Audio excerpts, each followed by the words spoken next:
nuts and seeds, we know they have digestive inhibitors on them, which preserve them and protect them. So the thought or the theory has been in some camps to germinate them, turn them into something that becomes live and therefore digestible. Is there a difference between seeds, pumpkin seeds and the like, and nuts as it relates to consumption? Yeah, there is a difference. It's a good question. How do nuts differ from seeds? What's the difference? So, seeds, I mean, they're both seeds, so what makes nuts different? Okay? Almost all seeds are toxic. Why? What does the plant want to do? Reproduce. Okay? It's making seeds to reproduce, not for you to eat, but for the plant to make more copies of itself. That's the whole point of seeds. So almost all seeds and almost all fruit seeds, including pumpkin seeds, are toxic. Now some seeds, fruit seeds like pumpkin seeds, are minimally toxic, but they're still toxic. Nuts are different. Nuts are kind of like fruit, okay? Why does a mango tree put all that energy into making 1,000 sugar-filled mangoes? Why does it do that? Because we look like nice people? This is where the seeds got hurt. Because it's a way to entice consumers of animal species to eat the fruit and leave the seed on the ground. There's a lot of energy invested in making all the sugar. So what nut trees do is they make their seeds edible. They're seeds, but they're intended to be food as well as seeds. How does that help if all the seeds get eaten? But do they? Okay. What nuts have, what nuts and seeds are coated with, is an enzyme inhibitor. And let me explain. In fact, when I was moving out of my first house, I'd been there for about 12 years. And before I sold the house, I'm cleaning everything out and getting ready to put it on the market. And in the back of a kitchen drawer, I'd replaced my kitchen about 2 years after I moved in. So I found a package of flower seeds that had been sitting there for 9 or 10 years. And they've got an expiration date, which was 8 or 9 years earlier. And I thought, well, what the hell? So I took them outside and I tore it open and I sprinkled them in the garden. I watered them. And guess what happened? It grew? Flowers came up. And I'm thinking, damn, nature's amazing. How is that possible? How are they still alive? I've been sitting in a kitchen drawer, okay? Enzyme inhibitors prevent them from being enzymatically active. Without enzymes, nothing happens. There's no activity in an organism without enzymes. Every movement you make, every word you speak, every function of every organ requires enzymes, most of which are made by the pancreas. Okay? So enzyme inhibitors prevent that nut or seed from being enzymatically active, which means it's inert. It's like it's asleep, suspended animation. In order to grow, it needs 3 primary things. Anyone guess what they are? Water, sunlight. Doesn't actually need sunlight right away, but what's related to sunlight? Warmth. What does sunlight do? It needs warmth. So they're not going to grow in the winter, in a place that has a winter. Where I lived, there was winter. They need warmth. They need nutrients. They have nutrients to start their growing process. Every seed does. To be in the dark. They need darkness. Most seeds need darkness. So most seeds do better if they're actually in the ground rather than on top of the ground, right? They're going to need some darkness. Now, think about this. These seeds were in the back of the kitchen drawer inside the package. Was it dark? Yeah. Was it warm? Yeah. It was warm enough to grow. Why weren't they growing? They didn't have water. And what the water does is it washes off the enzyme inhibitors so the seeds become enzymatically active and they start being alive again. I mean, they're always alive, technically, but they start doing their thing, okay? The water removes the enzyme inhibitors. Now, so why does the seed have enzyme inhibitors in the first place?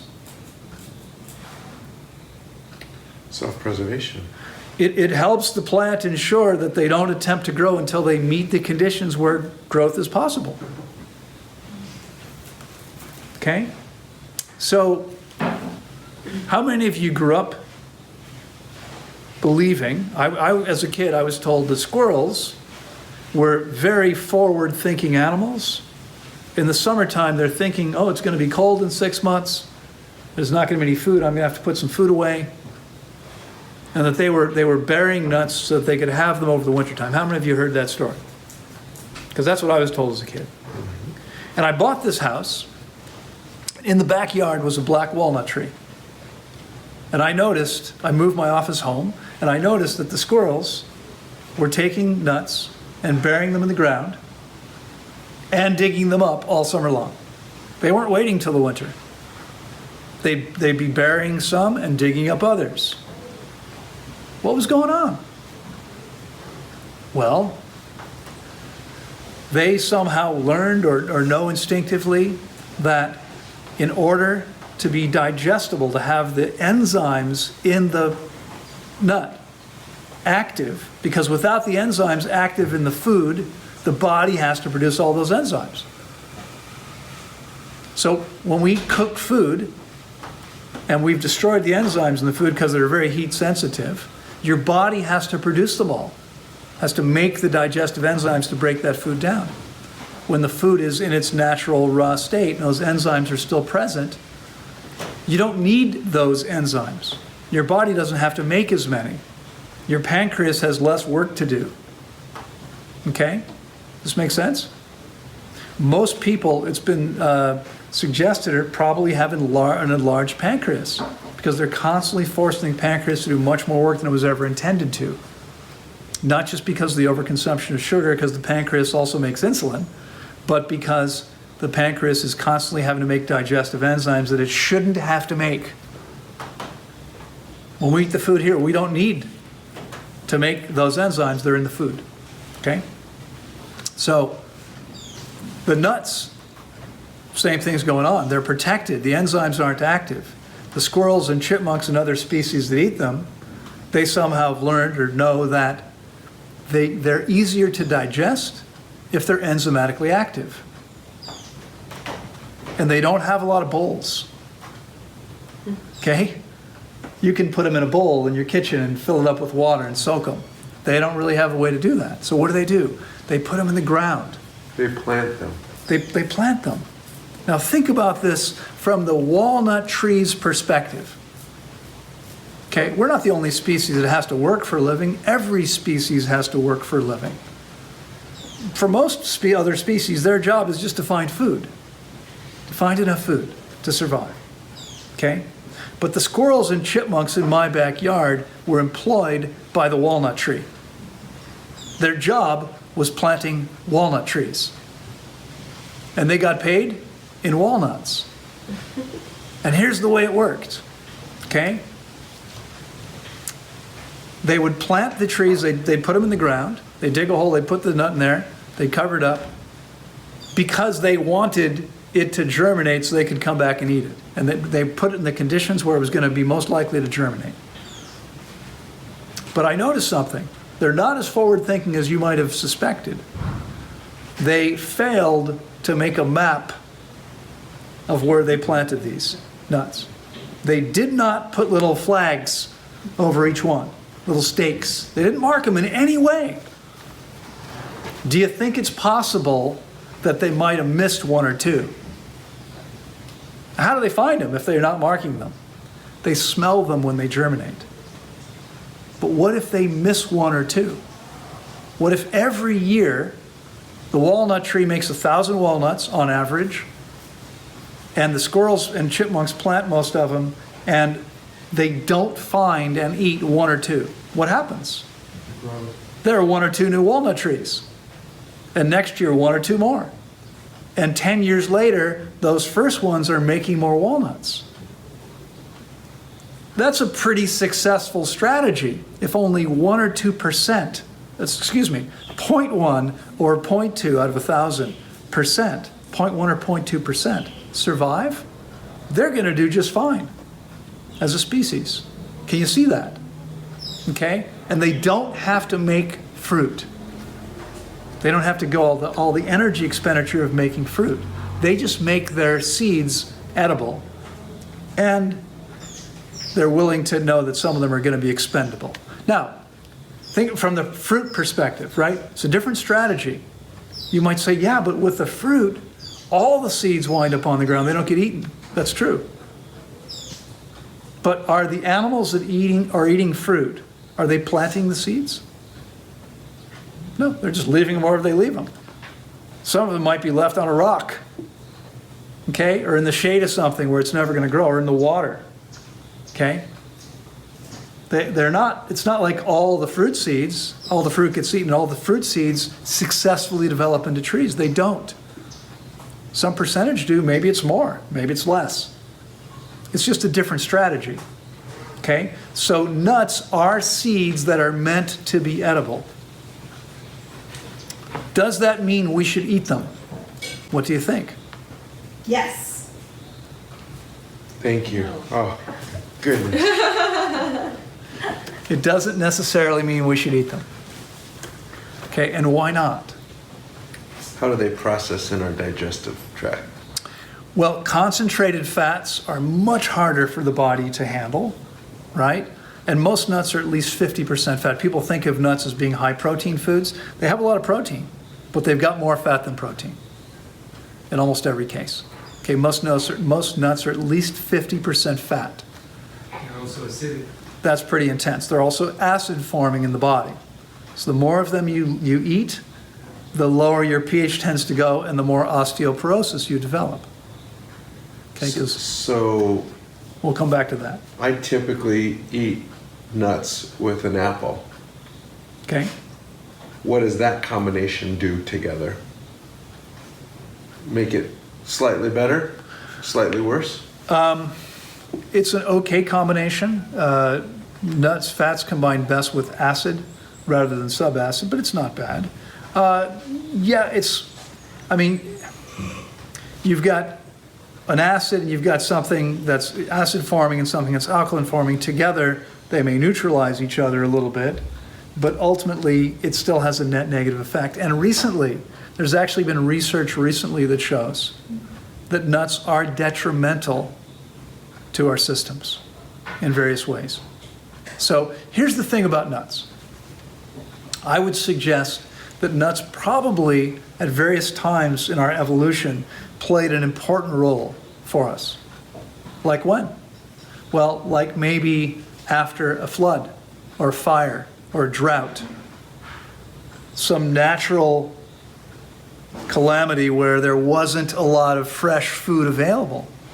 Because intact in their shell, nuts last a long time, as long as the shell's intact. So when there was nothing else to eat, maybe we could find some nuts. And because they're so concentrated, we don't need very many. We didn't need very many of them. Why would we ever eat nuts if we had an abundance of fruit? I don't think we would. Okay, my recommendation is, if you like nuts, you should eat them very sparingly, occasionally, and always soaked first. Always soaked first. Because if it's unsoaked, it's very difficult to digest. If you soak it, you help quite a bit, okay, by making those enzymes active again, okay? But nuts and seeds are different. They're different because the nuts were always intended to be food. Now understand that some things we think of as nuts aren't nuts. Peanuts aren't nuts, they're legumes. Why? That's what they are. They grow on the ground.